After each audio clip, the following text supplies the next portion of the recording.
राम राम जी भक्तों, आज मैं आपको भक्ति शक्ति में बताने जा रही हूँ कि भगवान शिव का नाम पशुपतिनाथ क्यों और कैसे पड़ा। जैसे कि हम सभी जानते हैं कि भगवान शिव का एक नाम पशुपतिनाथ भी है। 18 पुराणों में से एक शिव पुराण में रुद्राहिताम में बताया गया है कि भगवान शिव का नाम पशुपति नाम कैसे हुआ। जब शिव नंदन कार्तिकेय ने ताड़कासुर को मार डाला, तब उनके तीनों पुत्रों को बहुत दुख हुआ। ताड़कांश, विदुंतमाली, कमलांश ने ब्रह्मा जी की प्रसन्नता के लिए कई वर्षों तक घोर तप किया। उनके तप से खुश होकर ब्रह्मा जी ने उनसे वर मांगने के लिए कहा। तब तीनों ब्रह्मा जी से बोले कि हमें वर दीजिए कि हम समस्त प्राणियों में अमर हो जाएं, मृत्यु भी हमारे पास ना आए। तब ब्रह्मा जी बोले कि जो भी प्राणी जन्मा है वह अजय अमर नहीं हो सकता, तुम और कोई दूसरा वर मांग लो। फिर तीनों असुरों ने सोच विचार कर ब्रह्मा जी से कहा कि आप हमारे लिए 3 नगरों का निर्माण कीजिए जो अवैध हों, अद्भुत हों। ताड़काश ने स्वर्ण का महल, कमलाक्ष ने चांदी से बने नगर और विद्युतमाली ने लोहे से बने नगर की इच्छा रखी और कहा हम मरे भी तो एक साथ मरे। उनकी इच्छाओं के पूर्ण होने के बाद तीनों सूरों ने चारों ओर अधर्म को फैलाया, देवी देवताओं और इंद्र को बहुत कष्ट पहुंचाया। सभी देवताओं ने दुखी होकर ब्रह्मा जी के पास गए और उनके साथ अपनी गाथा सुनाई। तब ब्रह्मा जी बोले कि भगवान शिव ही तुम्हारा कल्याण करेंगे।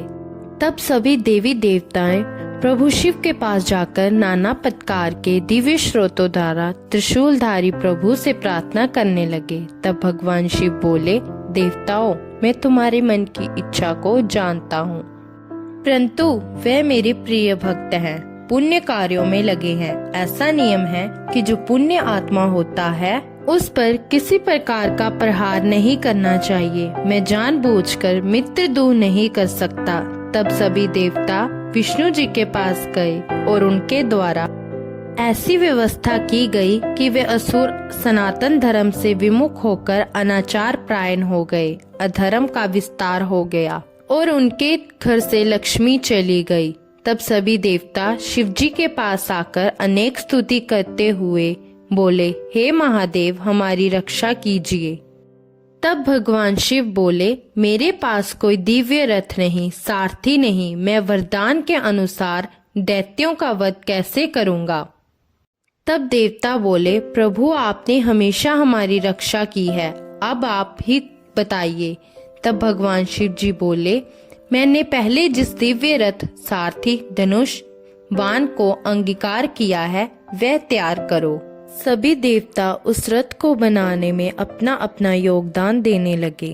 उस दिव्य रथ के ब्रह्मा जी सारथी बने। ओमकार ओम ब्रह्म देव का चाबुक बना। हिमालय धनुष नागरी धनुष की प्रत्यंचा बने।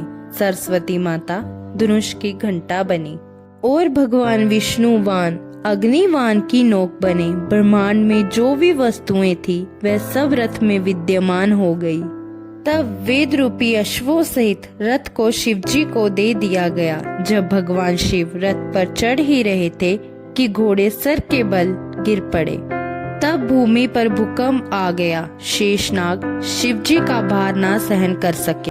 तब भगवान अनिरुद्ध देवों को कहने लगे, यदि सभी देवता अलग अलग पशुओं का रूप धारण करोगे तभी मैं असुरों का वध कर पाऊंगा। जब 33 करोड़ देवता मेरे रथ को हाँकेंगे तब उन असुरों का संहार होने से कोई नहीं रोक सकता। भगवान शिव ने तीनों असुरों का संहार करने के लिए नंदी का रूप धारण किया।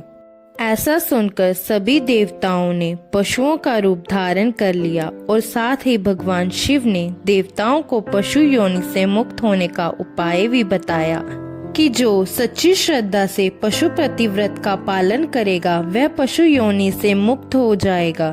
तब से पशु योनि से मुक्त करने वाले अनिरुद्ध का नाम पशुपति हुआ।